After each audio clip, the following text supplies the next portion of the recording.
Ito na nga mga friendship and city ko. Ay, ang tagal-tagal na namin itong pinaplano na kumakain dito sa mais dito sa may Borjuman exit for night market. Pero ito natuloy na din. O siya nga pala.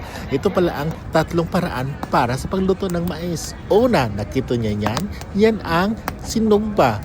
Katabi nun, yan yung nilobo. At yung nasa kabila, yun ang nilungag na mais. O kamo na bahala magtagalaw na ba yan yung ways of cooking the chicken. The mais pala. O siya ba, si my friendship sabi niya, anong gusto mo dito?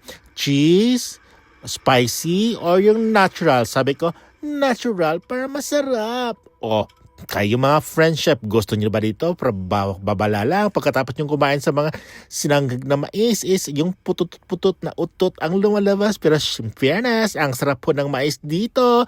At talagang nag-enjoy ako. At ang partner niyan, of course, ang masarap at matabang na tea. Siya. Thanks so much. Bye!